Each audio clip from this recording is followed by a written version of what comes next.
Sectors की बात करूंगा। एक मेटल इंडेक्स जो कंप्लीटली ग्लोबली लिंक्ड है, 20% metal actual commodity prices top से नीचे है और वहां एक्टिव शॉर्टिंग हो रही है। दूसरा आईटी, उसको भी एक ग्लोबल सेक्टर समझा जाता है, यूएस लिंक्ड है। यूएस में स्लो डाउन मतलब आईटी पे इम्पैक्ट। इन दोनों पे क्या व्यू बन रहा है आपका?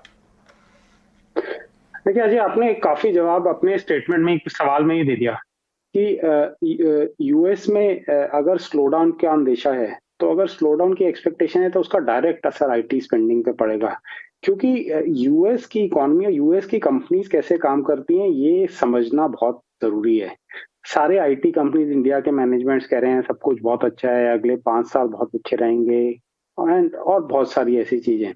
यूएस एक टिपिकल इकोनॉमी है जहां जैसे ही थोड़ा प्रेशर आता है तो उनके सीईओज को होता है कि प्रॉफिट मेंटेन करना है, प्रॉफिट कैसे मेंटेन किया जाए। हायरिंग जहां बहुत तेजी से चल रही थी वो सडनली फायरिंग में कन्वर्ट हो जाती है। बहुत सारे प्रोजेक्ट्स जो चल रहे थे सडनली उनको खत्म कर दिया जाता है।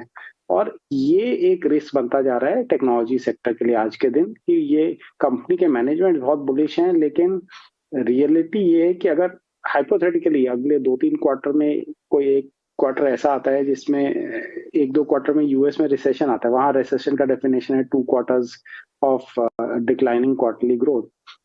तो ऐसे सिनारियो में क्या आईटी कंपनी जो बहुत एग्रेसिव ग्रोथ गाइडेंस दे रहे हैं वो मेंटेन कर पाएंगे?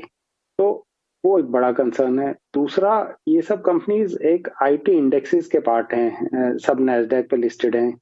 तो अगर वहां पे मेल्टडाउन हो रहा है तो क्या हम बच सकते हैं उससे? तो ये सब इन्वेस्टर्स को ध्यान में रखना चाहिए। लेकिन इससे क्या होगा कि ये इंडियन आईटी कंपनी बहुत कैश जनरेटिंग भी हैं, जो पुरानी कंपनीज है, मैं नई न्यू जनरेशन कंपनीज की बात नहीं कर रहा। तो लेवल जरूर इनमें आ जाएगा अच्छे बाइंग का। जैसे इन्फोसिस आज के दिन 1400 पे है, 1400 पे भी मुझे डिसेंट वैल्यू दिखती है इन्फोसिस में, लेकिन मुझे लगता है कि अभी नेस्डैक का मेल्टडाउन शायद खत्म नहीं हुआ। तो अगर हमें इससे भी 5-10% नीचे इन्फोसिस मिल जाए तो तब लेने का मौका बन सकता है। मेटल्स पे लेकिन मैं काफी नेगेटिव रहूंगा, क्योंकि कमोडिटीज पे, क्योंकि अल्टीमेटली यूएस फेड क्या कह रहा है कि हम तब तक रेट हाइक करते रहेंगे जब तक इन्फ्लेशन कंट्रोल में नहीं आता। इसका मतलब क्या है कि वो तब तक एग्रेसिवली हाइक करेंगे जब तक ये सारे कमोडिटी प्राइसेस क्रैक होने शुरू नहीं हो जाते हैं। और जब ये क्रैक होने शुरू होंगे इनमें फॉल काफी जोरदार तरीके से आएगा। तो मुझे लगता है कि बेस्ट जो है कमोडिटीज का, कम से कम इस साल के लिए हमारे पीछे है। तो कमोडिटी स्टॉक्स पे निवेशकों को हर बाउंस पे एग्जिट करना चाहिए, और जो यूजर इंडस्ट्रीज हैं उनको फायदा होगा।